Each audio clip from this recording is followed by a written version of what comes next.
everybody. So let's talk about magic. I have so many people asking me questions about, what is magic? What's slow magic? What's high magic? What's gray magic? What's black magic? What's white magic?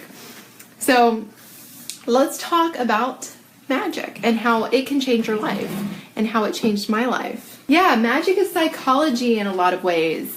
Back in the ancient days, they didn't have the word for psychology, so they called it magic. That's, it was self-development and spiritual development. That's what it was. And Aleister Crowley, one of my favorite peeps out there that died in the 40s, he actually came up with the alternative name of, instead of magic with a C, like the Magic Kingdom, right? And I hate autocorrect. It's always trying to correct me when I say magic, because I spell it like Aleister Crowley, taught. M-A-G-I-C-K. That's magic in the sense of psychology and transformation and change. Magic. And magic with a C is like Disney World, right? That's performance magic.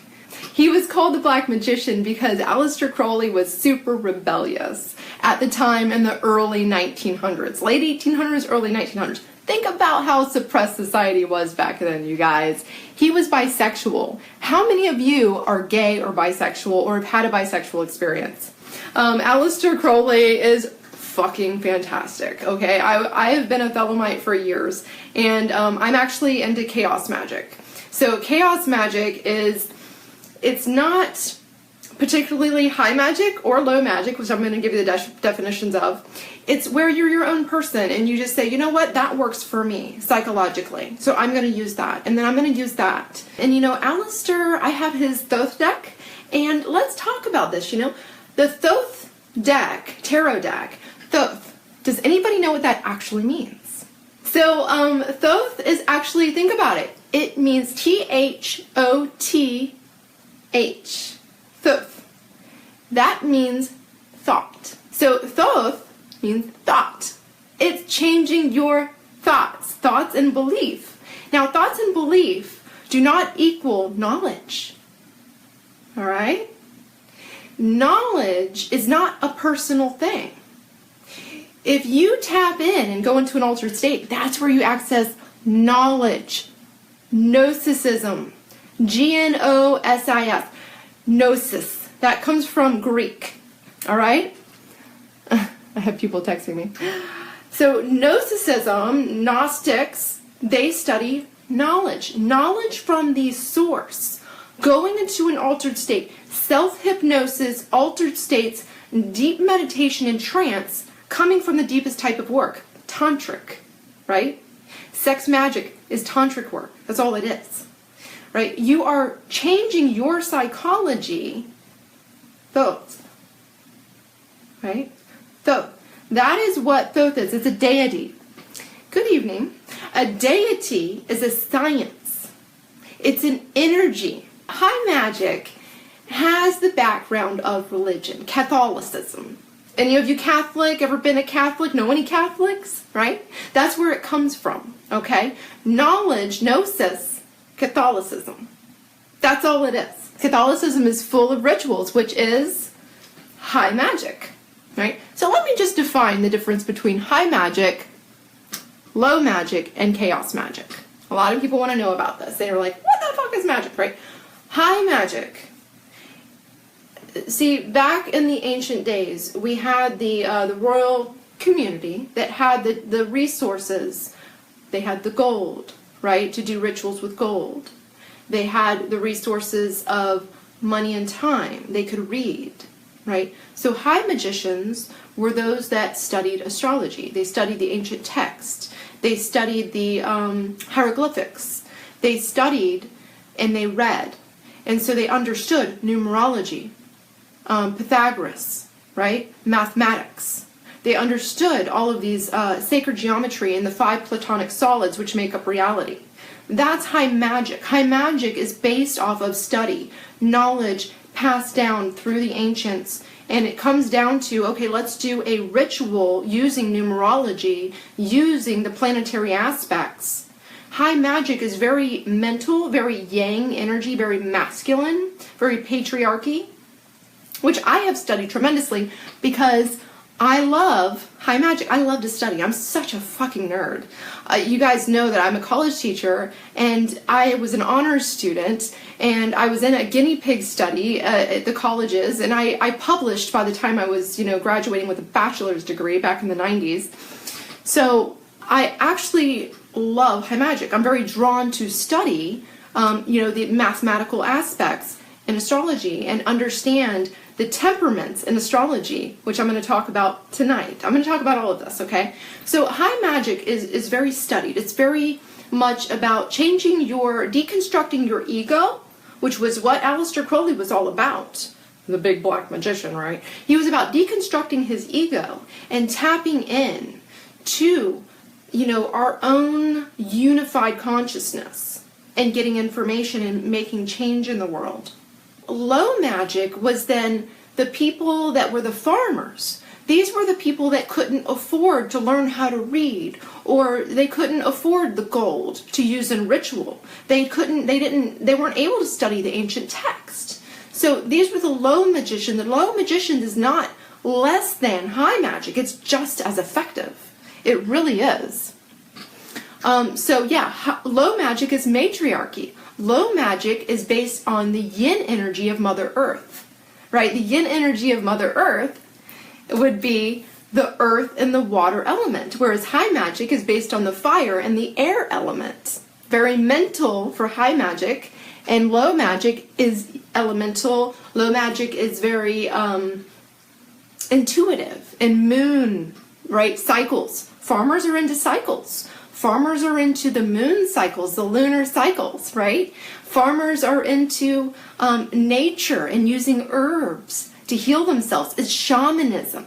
Low magic is shamanism, witchcraft, as they call it, Wicca, right? Paganism, because they had different deities and things and energies that they would use based on what they experienced and saw, right?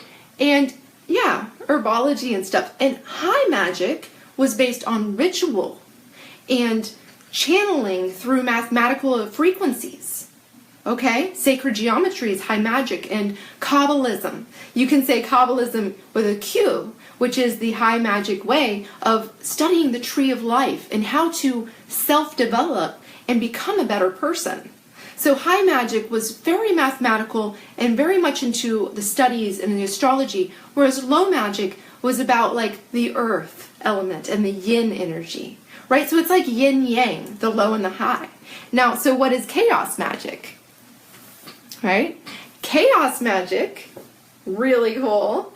I want to say that Aleister Crowley was really one of the big front runners of chaos magic, because even though Crowley was a high magician, he was a rebel, and that's what chaos magic is, and that's what I am, right? I don't subscribe really to any certain thing. I study whatever works. I go, oh, this is interesting. I'm going to try it out, and I try it, and I go, oh, that works. So I put it in my shadow journal. A lot of people call them, Thomas, what do they call it in Wicca? The Book of Shadows, maybe, or something. Mirror journal, shadow journal, right? And I write down what works for me, and that means I'm a chaos magician. A chaos magician is somebody that just kind of does whatever the fuck they want, which is what I do.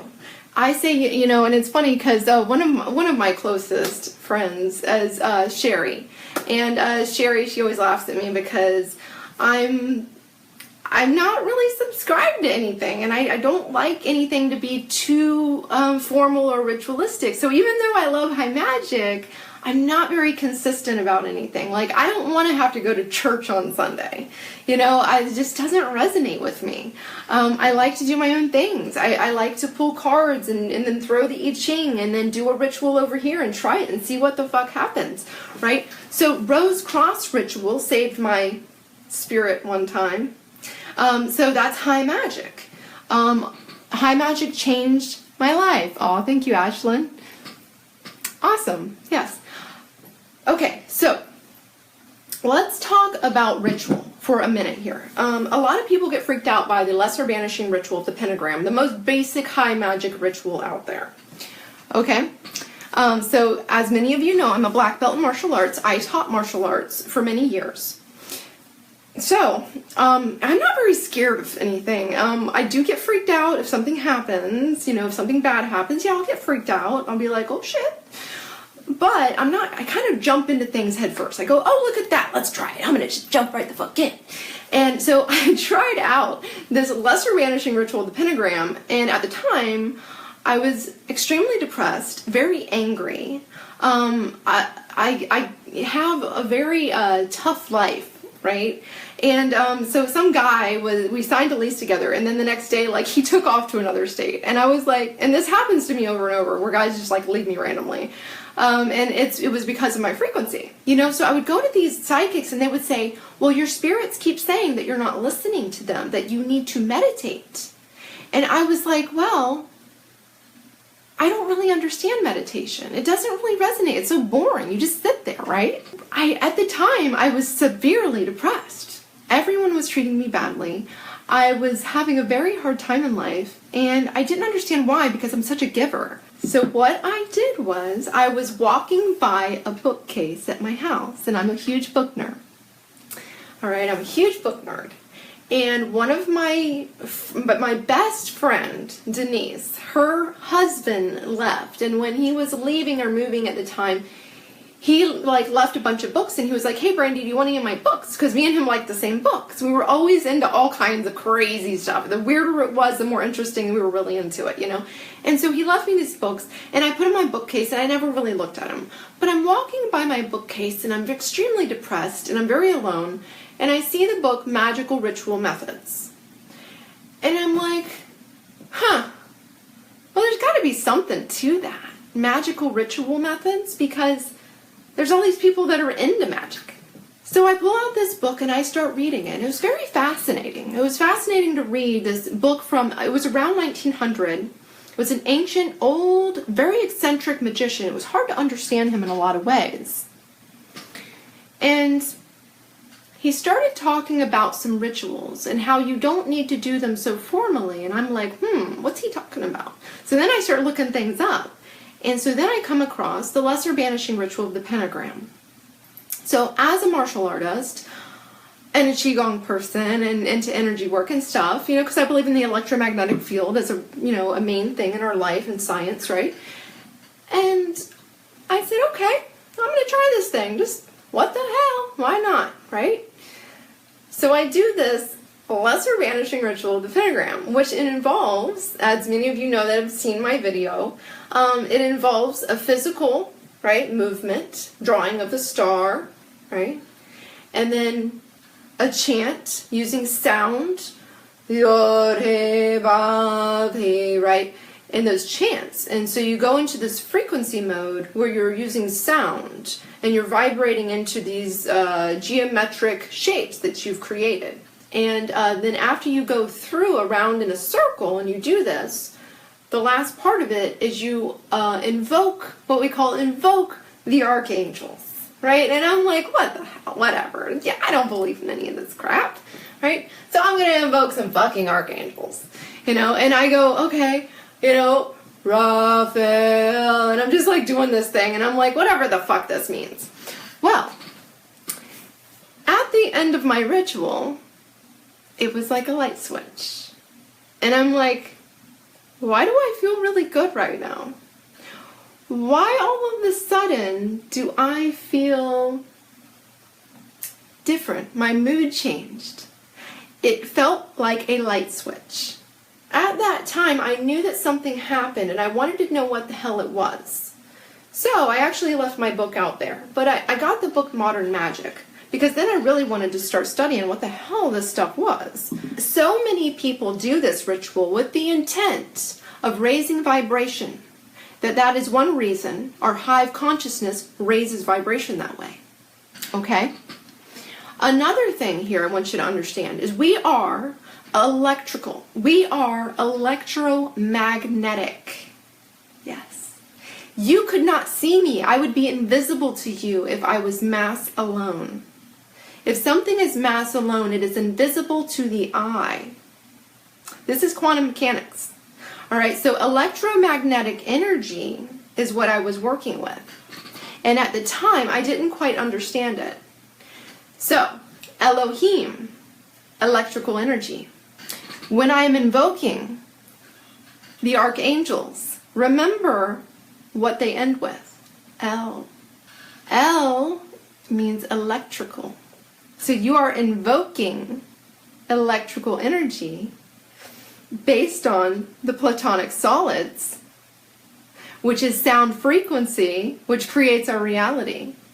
They are the temperaments. Okay, so the temperaments are, does anybody know what the temperaments are? Which are within all of you. And they get imbalanced. And mine were imbalanced, and I brought them into balance. The 4 temperaments are the 4 elements. All right, they're the Platonic solids. All right, the 4 elements are earth, water, fire, and air. And guess what? They're within, they're within your consciousness and your body. Root chakra is earth. Second chakra is water. Third chakra, solar plexus, is fire. And your 4th chakra is air. All right? So those 4 elements are very important. Remember, I'm a tantrika.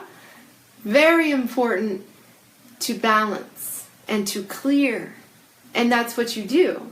When you call in Raphael, so many people think Raphael, oh my God, it's some angel. It's like a person, but they have wings.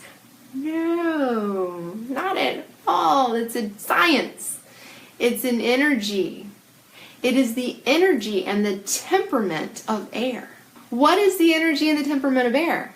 Now, this is the difference between a high magician and just a regular mundane person. A high magician studies this, right? I spent so much time studying the element of air, and I would write everything all day long. I would journal everything that related to air. Air includes communication because it goes through the air. What else goes through the air? Right? Your eyes perceive.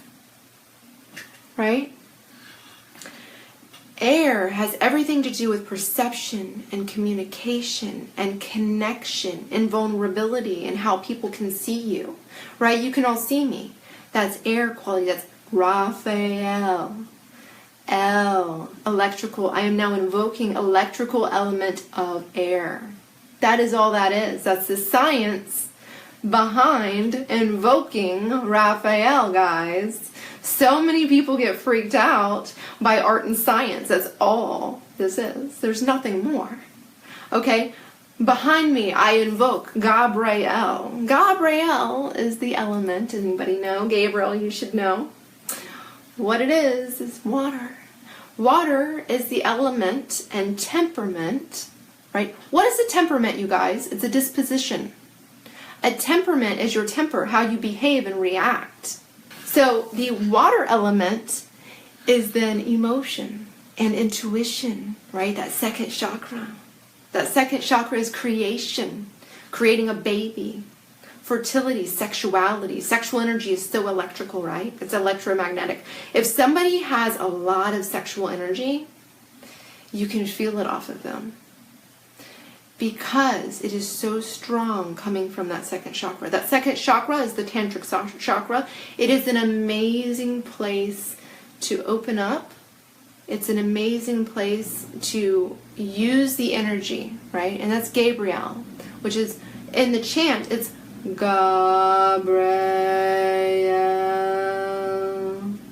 right? I'm invoking the water temperament. And that's my intuitive nature. That's my creative nature. That's my connection to other people. It's my sexual nature. All right? And as many of you know, I also teach clearing the chakras. And the sounds down there, right, that one is Vong. So if you want to clear that emotional water center, you can also just go Vong. And that sound will clear that chakra as well. That's the sound of water. The water temperament. Not water, but the water temperament, okay? And then we have Mikael on the right, right? I invoke Mikael. And so Mikael is fire. Right? Is red. So you can visualize the colors. I always do yellow, and then I do blue, and then I do red, And then Oriel is earth. We'll talk about that in a minute. It's like a brown, like this shirt, right? So over here we have Mikael. That's the fire element. How many of you are fire signs? You understand the fire temperament if you're a fire sign. If you're a water sign, you understand the water temperament. Or if you look at somebody's astrological chart, a lot of times they have a very different temperament than their sun sign, because the sun sign is only one little tiny part of your entire chart. Okay? I have a very earthy, and also I have all the elements very imbalanced in my chart actually, but I have a lot of earth.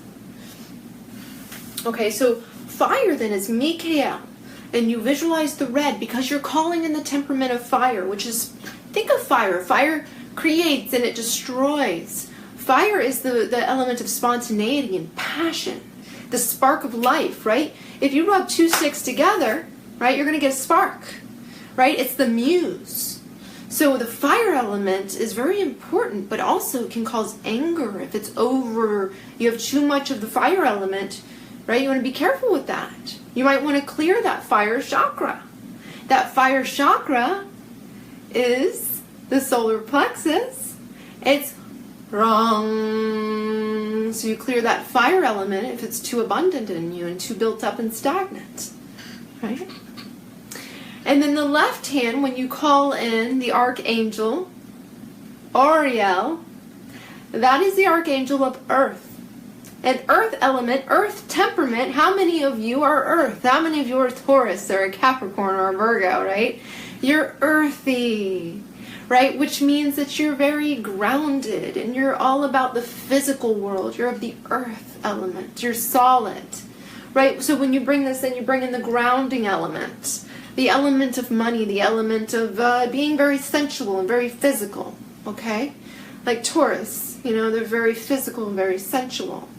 Right, so each of these is a temperament, and when you are invoking those electrical charges, you are balancing those energies, okay?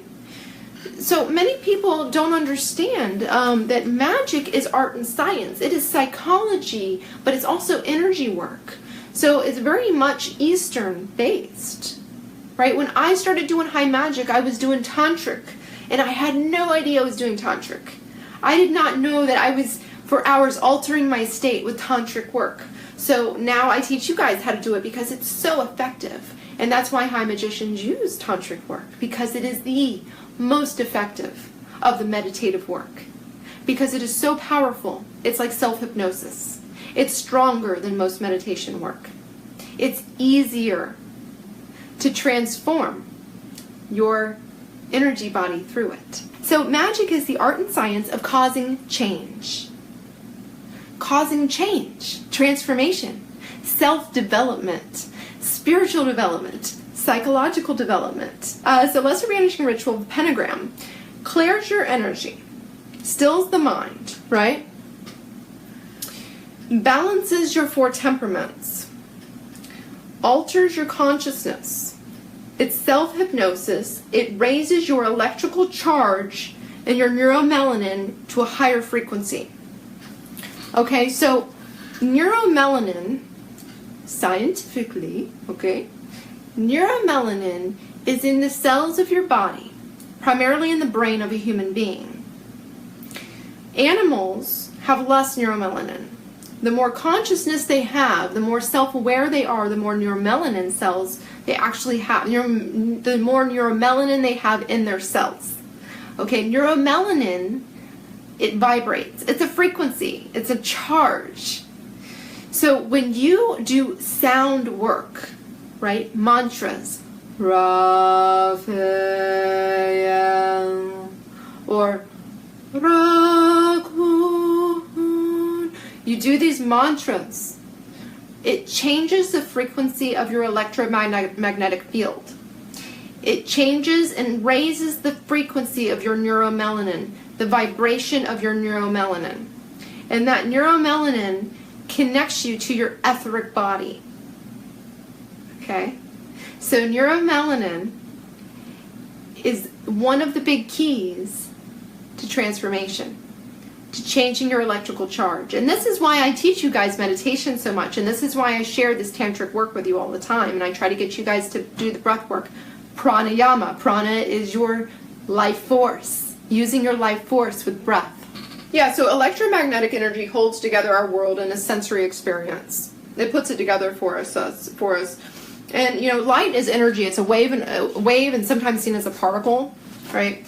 And then I also wanted to mention white, black, and gray magic, because I do have a lot of people that like to practice magic that I know, and I want to make sure that you understand a few things, because it can be a little bit dangerous beyond just the psychology of it. Because yes, when you're doing magic, you're doing self-hypnosis in meditation, deep meditation, which transforms your consciousness. It programs you. It deprograms you and programs you. I'm a hypnosis person. I'm a hypnotist.